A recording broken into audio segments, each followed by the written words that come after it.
Welcome to the Calypso series, a production of the Grenada Cultural Foundation designed to educate and entertain as we reminisce on the creative musical geniuses of the 60s, 70s, and 80s. Let's take a journey down Calypso memory lane.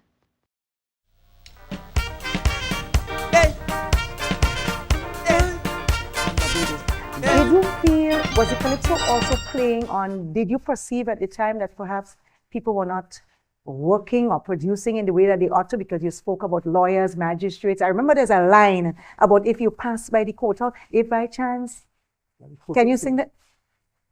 By the courthouse you pass? By chance, by the courthouse you pass, the bound to see the magistrate Play in the grass, yes? A very humorous person, very humorous concern. Yes. And where English language is concerned, I was very good. English language, that subject, school I was very good at. Okay. And to add it to that, I used to like to do humor. Right. And then whenever you see me, I used to often have me radio. In those days, you have the radio using the batteries and stuff like that. And you have it on your shoulder. I like listening news. Yes. And reading. That was main hobby. Right. I like to listen news. When I go to school. BBC in the morning. Yes. BBC, yeah. All the news. Yeah, Right. Local radio station. I used to listen to them Vinci stations too. Right. I know all of them, and the song of the Vinci I used to play. And the Vajans, Calypso, something I used to listen to that. Right. And sometimes take out a 2 words of it or of it, because most people they tend to listen to them station, but I know how beneficial it is to me. So I used to listen and take up, sometimes I take out 2 lines from some Calypso all day. What I find will help me out, I used to do that. But to do composition and creativity, I loved doing that. As a matter of fact, I used to be acting, I just left school, I used to be doing some acting too. Right. And to go my little further, I guess you know Robert White. Yes, I do. He's one of my theater colleagues. That's my nephew. Yeah. Oh, that Robert is your nephew. They know. So the creativity came Right. within us. I used to do acting before I started doing singing. And then after, I just saw the acting. And then, Timpo used to be going to school in TBSS. And he and Toki, in those days, they had what you call they used to be living in The hostel or the boys' hostel, yes. Yes. And they used to have a competition for carnival and things. So Flying Turkey and Timpo used to be the 2 main competitors there. But Timpo couldn't beat Turkey no at all because from tongue. I remember Timpo had a song for like that, you know. You're looking for confusion. No.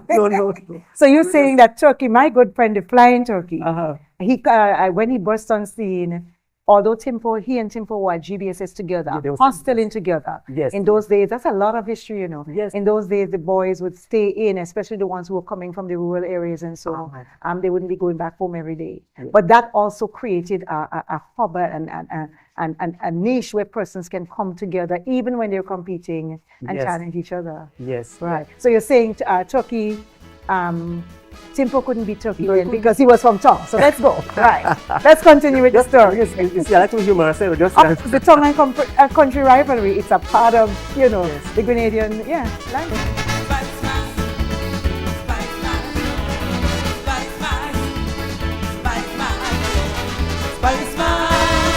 New York posse coming to town. Wicked mass all over the town.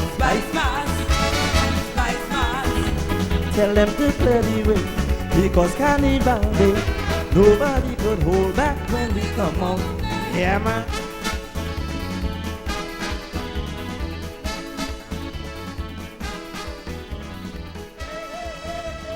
Timpo, the song we used to be competing. At one time, there at same thing Granville Gold. He was there.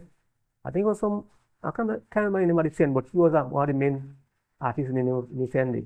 And 1976, where he made finance, but he didn't reach anywhere far in St. George's the competition. St. George's, right, yes. And then in 1978, we wrote a song. I helped him with the song too, right? Right. The song too. And when he got it, he was matching that singer. And then in 1979, I remember during the revolution. That was the first song after they took over the radio station in St. George's. That was the first song they played on the radio station. That's one thing I don't remember. Which song? From Timpo? Yes. Doctor say it's carnival fever.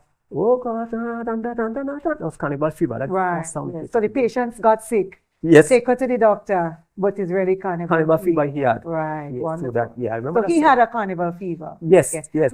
I'm listening to you and you're taking me back to my childhood. Oh. As I said to you before, morning, noon, and night, people playing the that's imprinted in my DNA. But I'm remembering a lot of these, although I was pretty young. I was in primary school at the time. But those calypsos were so well written. The lyric, the composition, and you mentioned a while ago, you love language, your love for language. English and language. listening to various composers across the region, listening to radio announcers across the region, and newscasts and so on, getting your inspiration from there, and also humor. Yes. One of the things that you're iconic for as King Darius is that your songs always would have several meanings and be very, very humorous. We're gonna come to joking. We're gonna come to joking. So that's just part of your, Yes. yeah. And also because you love theater, you love the stage, which is a natural part of you. Yeah. You know, if a young person is listening to us today, they would ask, well, where were the devices? Where was the television? Or, You know? but in those days, we didn't have television and Yeah. stuff like that. Yeah. I used to be listening for the radio. Yeah, and there was no internet. So No. your source of information was really observing your society and paying attention to that radio on your shoulder. Everybody had a little transistor. And newspaper, I love reading. Right, Love to. right. So if you had to give, and I'm kind of jumping where I wanted to go towards the end, but if you had to give young Calypsonians today, and even soca artists, because I'm still young.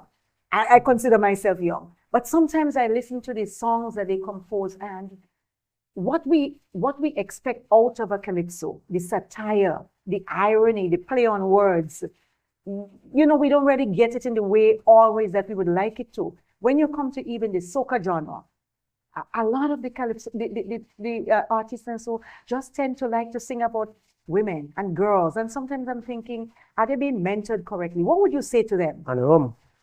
Alcohol. And Rob, what That's would you good. say? What advice would you give as a veteran, a practitioner? What advice would you give? Well, there are a lot of negative songs outside there, negative things happening. A lot of Yeah. positives too. Mhm.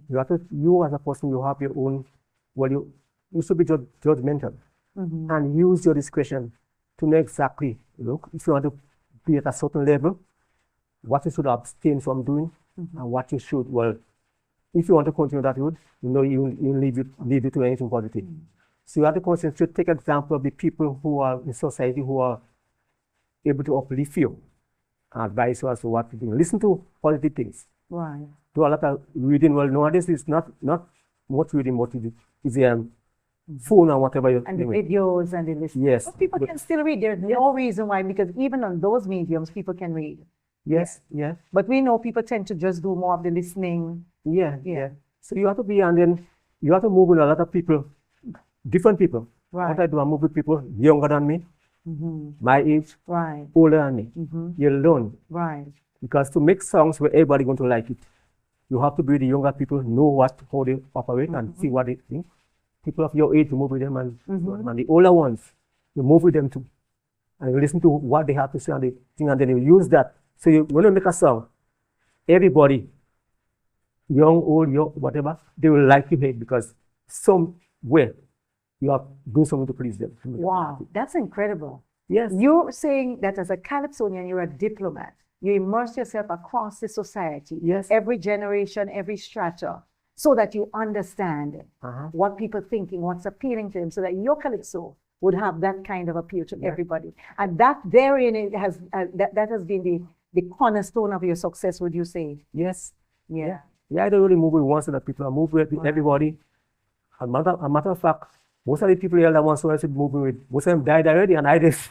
I want to play on the Grenadian phrase, moving with. Yeah. Because when we say moving with, we mean that's who we're going to be friends with, who we're going to Yes. associate with, right? I could look Have at you that. ever written a Calypso on moving with? No, I didn't. Well, maybe that's a topic for you, for your next That's a- great hit. That's a good idea. All right. What victories along the way do you cherish the most? Well, at least when I won the Calypso Monarch, that was one of the best victory Right. Yeah, up to date because I've got a lot of opportunities Mm-hmm. to travel from, well, sometimes in America getting called, okay, we need you to come in England now. Somebody in England, after 2 days, we need you to come back here and so on. It wasn't easy for me. Right. That's one of the best experiences I ever had.